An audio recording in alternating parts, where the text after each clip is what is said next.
आप जैसे कोई साधना करते हैं और तपस्या करते हैं और इसके अलावा ध्यान है, क्या देखिए एक तो साधना होती है जिसमें आप किसी विशेष मुद्रा में, या फिर ये तपस्या होती है जो इसमें आप अपने शरीर को तपाते एक तरह से। कैसे? जैसे एक विशेष मुद्रा है, हस्त मुद्रा हो गई, यानी पद्मासन में बैठकर आप कोई योग क्रिया माध्यम से किसी मंत्र को सिद्ध करते हैं। ये साधना, ये तपस्या होती है एक तरह से, जिसको आप लंबे समय तक किसी मंत्र सिद्धि के लिए निरंतरता से उस पर कार्य करते रहते हैं। और ध्यान, देखिए ध्यान को बिस्तर में बैठे बैठे कर सकते हैं क्या? देखिए सर्वप्रथम आप एक चीज को जाने कि ध्यान एक सरल अवस्था में होना जरूरी है, बिल्कुल सरल अवस्था में, जिसमें से आप सहज रूप से बैठ सकें और जिसमें से आप बिल्कुल ऐसे बैठे ताकि आप लंबे समय तक बैठ सके उस मुद्रा में आप लंबे समय तक बैठ सके। देखिए पद्मासन में भी बैठना काफ़ी लोगों के लिए भारी हो सकता है, क्योंकि पद्मासन में काफ़ी जैसे मोटे लोग होते हैं तो उनको पद्मासन में बैठने के लिए बहुत दिक्कतों का सामना करना पड़ता है, क्योंकि पद्मासन में यानी पाँव के ऊपर पाँव डालना पड़ता है, यानी एक तरह से गांठ लगानी पड़ती है पाँव में। तो काफ़ी लोगों के साथ क्या होता है कि वहाँ पर जांघों से यानी पैर का निचला भाग से यानी खून का प्रवाह बंद हो जाता है उस समय, तो यानी सुन्नपन आने लगता है, तो वो लंबे अवस्था में उस पद्मासन में नहीं बैठ सकते हैं। तो इसके लिए क्या करना चाहिए? देखिए इसके लिए क्या होता है कि आप आलती पालती मार के बैठे, नॉर्मल कमर को सीधा रखे और अपने जैसे आप योग मुद्रा में किसी साधक को देखते हैं, अपनी उंगलियों को अपनी तर्जनी को अंगूठे से मिला लेते हैं और तीनों उंगलियों को सीधा रखते हैं और इस पर और उसको अपने घुटनों पर रख लेते हैं, इस प्रकार से। बिल्कुल ये सरल मुद्रा और सहज मुद्रा यही होती है। इस पर आप आंखें बंद करके और इसमें आप ध्यान करें, बस ध्यान करें। अब देखिए ध्यान बिस्तरों में हो सकता है क्या? बिस्तरों में कर सकते हैं क्या? देखिए बिस्तरों में कर सकते हैं आप। और ये किनके लिए अनिवार्य है? ये उनके लिए अनिवार्य है जिनको अभी वे व्यक्ति जो अभी ऐसी अवस्था में नहीं है जो कि उठकर अपने हाथ पैर धो सके या फिर कोई अपना सरल सा कार्य भी कर सके, तो उनके लिए कहा गया है कि आप बिस्तरों में भी ध्यान कर सकते हैं बिल्कुल सरल अवस्था में। अगर आपको बैठना नहीं आता है जमीन पर, पद्मासन नहीं लगाना आता, आलती पालती नहीं मारता है, तो आप कुर्सी पर भी बैठकर ध्यान कर सकते हैं। ऐसे अडल्ट लोगों के, अडल्ट भी नहीं, उसमें आप छोटे बच्चे भी, जिसके अगर कोई रोगग्रस्त हो गया हो बालक और वो ध्यान करना चाहता है, तो उनको कहा गया है वो कुर्सी पे भी ऐसे बैठना है कि उस पर सहारा लेकर नहीं, थोड़ा सा आगे होकर कमर सीधी रखकर और सहज स्थिति में अपने दोनों हाथ घुटनों पर रख ले और बस यूं ध्यान। इसलिए उनको कहा गया कि अब कहते हैं कि ध्यान बिस्तरों में हो, इसलिए उन लोगों के लिए हो सकता है कि पर्टिकुलर उन लोगों के लिए जो कर नहीं सकते हैं ध्यान, यानी विशेष अपना एक यथोचित स्थान चुना हुआ है, वहाँ पर जाकर बैठकर आराम से वे कर नहीं सकते, उनके लिए कहा कहा गया है कि आप बिस्तर में भी उठकर कर सकते हैं ध्यान। मगर एक चीज का ध्यान रखना होता है उस समय भी कि अगर आप बिस्तरों में भी आप कर रहे हैं तो आप स्वच्छता का वहाँ पर भी खूब ध्यान रखें, क्योंकि ध्यान के माध्यम से क्या होता है कि एक सकारात्मक ऊर्जा का निर्माण होता है चारों तरफ, शरीर के बाहर भी निर्माण होता है, ये मान के चलिए। जो भीतर तो होता है वो तो होता ही है, मगर जब योग ये ध्यान किया जाता है तब क्या होता है, एक सकारात्मक ऊर्जा का निर्माण होता है, जो कि आपके आसपास में जितनी भी चीजें होती है वो सकारात्मकता युक्त हो जाती है उस समय। इसलिए आप विशेष रूप से ध्यान रखें कि जहाँ पर भी आप योग करते हैं, ध्यान करते हैं, साधना करते हैं, तपस्या करते हैं, उस जगह पर स्वच्छता होना बहुत अनिवार्य होता है।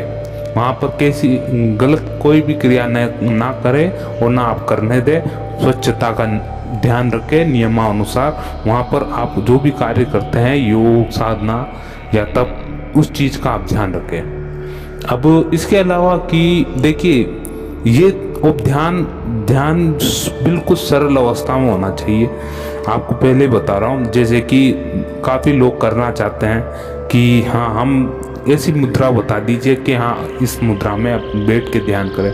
मैंने अभी आपको जैसे बताया कि आप आलती पालती मार के बैठे और अपने उंगली को अंगूठे से मिलाए, तर्जनी को जो प्रथम उंगली होती है उसको अपने अंगूठे से मिलाए और तीनों उंगलियों को सीधा रखें और कमर सीधी रखें, गर्दन सीधी रखें और ये अपना हाथ, दोनों हाथों को अपने घुटनों पर रख लें। घुटनों पे या आप जंघाओं पर रख सकते हैं वैसे नॉर्मल रूप से, और आराम से बैठे बिल्कुल और रिलैक्स होकर बैठे। सर्वप्रथम कि आप हाथ मुंह धो लिया, आपने अनुलोम विलोम कर लिया, कपालभाति कर ली, भस्त्रिका कर ली, एकदम अपने एक एक नाड़ी को, एक एक श्वसन नली को पूर्ण रूप से स्वच्छ कर लिया।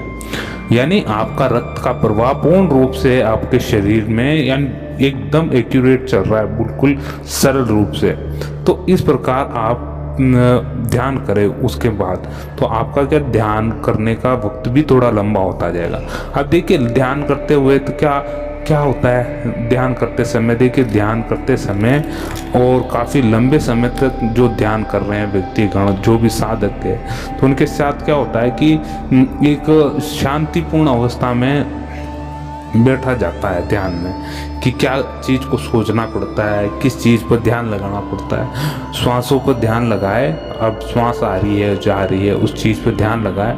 उसके पश्चात ध्यान आपको स्वयं ध्यान करवाएगा कि किस ओर जाना है, ये मान के चले। वे आपको स्वयं को आपको दिशा बताता रहेगा कि हाँ इस तरफ आप अग्रसित होते रहें। तो आपको ये बिल्कुल पहली सीढ़ी यही है कि आप अपना ध्यान अपनी श्वासों पे ले जाए, जहाँ पर आपके प्राण होते हैं जो ऊपर नीचे अंदर बाहर होते रहते हैं। उस चीज़ पर आपको ध्यान लगाना बहुत ज़रूरी है।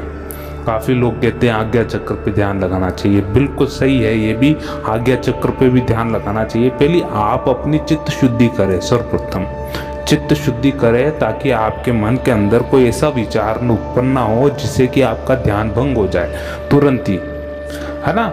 इसलिए कहा जाता है कि पहले अपने श्वासों पर ध्यान टिकाए, जितना हो सके श्वासों पर ध्यान टिका के रखें। फिर बाद में जैसे जैसे ध्यान आपका लंबे समय तक लगने लगेगा तो आपका ध्यान उठाएं, यानी श्वासों से उठाकर आपके आज्ञा चक्र पर ले गए, फिर उसी आज्ञा चक्र से होते हुए आपके भ्रमरंध्र तक ले जाए, यानी मस्तक शास्त्र चक्र।